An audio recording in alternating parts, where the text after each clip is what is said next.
Hello guys, welcome to logical study YouTube channel. तो चले आज हम पढ़ने वाले हैं अलजेब्रा मैथ।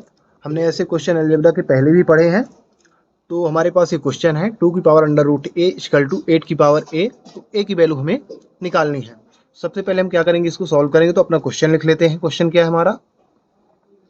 क्वेश्चन है हमारा 2 की power under root A equal 8 की पावर अंडर रूट ए। अब यहाँ हम क्या करेंगे, यहाँ हम थोड़ा सा बना के लिखेंगे। 2 की पावर अंडर रूट ए सेम लिखा रहने देंगे, बट इसको 8 को हम लिख सकते हैं 2 की पावर क्यूब, है ना, 2 की पावर 3, और बाहर से होल पावर ए लगा देंगे सेम। ठीक है ना। इसको हमने 8 को बनाया है इस प्रकार। तो यदि 2 का 3 बार मल्टीप्लाई करो तो 8 ही आ जाएगा। अब फिर क्या है, घातांक का नियम क्या कहता है? ए की power m whole power n equal to a की पावर m इंटू n। मतलब क्या है कि पावर का आपस में यदि इस प्रकार दिया रहे तो मल्टीप्लिकेशन हो जाता है। तो यहाँ भी 3 और a का मल्टीप्लाई हो जाएगा। तो अगला स्टेप हमारा क्या बनेगा? 2 की power under root A equal to 2 की पावर 3, ये हमारा बन जाएगा। ठीक है ना, अगला स्टेप। अब यहाँ क्या करना है आपको, घातांक का ही नियम है। यदि a की power m equal to a की पावर n है, ठीक है ना, तो यहाँ क्या है, बेस समान है तो घात भी आपस में समान हो जाएंगी। ठीक है ना, घात भी बराबर हो जाएंगी। जैसे बेस क्या है, बराबर है, a है, तो घात भी हमारी क्या है, m इक्वल टू n हो जाएगी। मतलब घात भी हम फिर बराबर लिख सकते हैं। तो ये नियम लगाएंगे तो यहाँ भी आप देख सकते हो कि बेस समान है तो घात अपने आप बराबर हो जाएंगी। तो a equal under root a equal to 3a हो जाएगा। ठीक है ना। अब यहाँ हम क्या करेंगे, अंडर रूट को हटाएंगे, हमें a की वैल्यू निकालनी है। तो हम लिखेंगे स्क्वायरिंग बोथ साइड, है ना, दोनों पक्षों में वर्ग करेंगे, स्क्वायरिंग बोथ साइड। अब यहाँ हमें क्या करना है, दोनों तरफ स्क्वायर लगा देना है।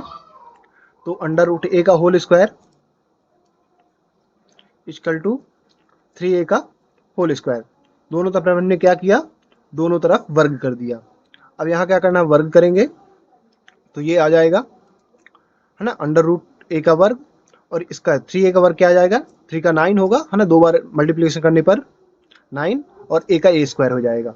अब यहाँ आप देख सकते हैं कि अंडर रूट से, है ना, वर्ग से वर्गमूल क्या हो जाता है, कैंसिल हो जाता है। तो यहाँ अंडर रूट से स्क्वायर कैंसिल हो जाएगा, ये कैंसिल हो गया। तो यहाँ क्या बचा, a बचा ओनली। तो अगले स्टेप में हम क्या लिखेंगे, a equal to 9a square. ठीक है ना, ये अब हमारे पास बचा।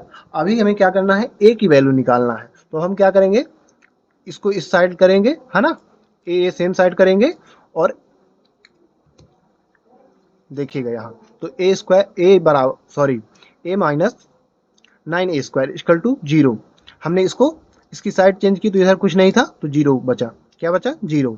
अब यहाँ आप देख सकते हो कि a माइनस 9a स्क्वायर है, तो यहाँ a कॉमन आ रहा है। a क्या आ रहा है, a कॉमन आ रहा है, तो यहाँ a कॉमन ले लेते हैं। तो इधर 1 बचा, कुछ नहीं बचा, तो 1 माइनस 9a, है ना, a स्क्वायर था यहाँ तो a निकल गया है, a दोनों तरफ निकला है। ठीक है ना, यदि आपको कॉमन लेना आता है तो आप समझ गए होंगे यहाँ। तो यहाँ a कॉमन आ गया तो बचा क्या अंदर, 1 माइनस 9a इक्वल टू 0। अब यहाँ 0 के साथ दोनों को हम कंपेयर कराएंगे, a को भी और 1 माइनस 9a को भी। तो a इक्वल टू क्या है, 0, और यहाँ लिखेंगे 1 माइनस 9a इक्वल टू 0। ठीक है ना, हमने दोनों को 0 के साथ कंपेयर करा दिया। अब a इक्वल टू 0 अमान्य होगा। ठीक है ना, क्योंकि a इक्वल टू 0 नहीं आना है, नहीं आना चाहिए। ठीक है ना, तो हम अगले स्टेप को हल करेंगे और a की वैल्यू निकालेंगे। ठीक है ना, तो अगले स्टेप को हल करने क्या आएगा, माइनस 9 इक्वल टू -1, है ना।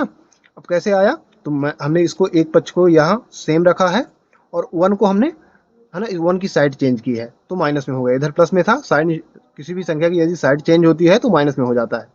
ठीक है ना। अब यहाँ a की हमें वैल्यू चाहिए, तो a के गुणांक में क्या है ना, -9 है। तो गुणक संख्या कहाँ जाती है, साइड चेंज करो तो बटे में जाती है ना, जो साइड के उस पार है।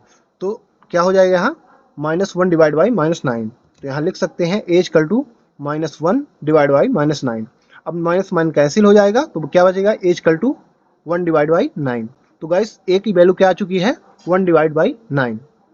यही हमारा आंसर होगा। तो गाइस यदि इस प्रकार के आपको क्वेश्चन मिलते हैं तो इस प्रकार आप वैल्यू निकाल सकते हैं। आशा करता हूँ कि ये वीडियो आपको अच्छी तरह समझ में आ गया होगा। इसी प्रकार मैथ से रिलेटेड वीडियो देखने के लिए हमारे चैनल को सब्सक्राइब करें, लाइक करें। जो भी आपके क्वेश्चन है गाइस कमेंट बॉक्स में कमेंट करें, आपको उनके आंसर प्रोवाइड करा दिए जाएंगे। जय हिंद, जय भारत।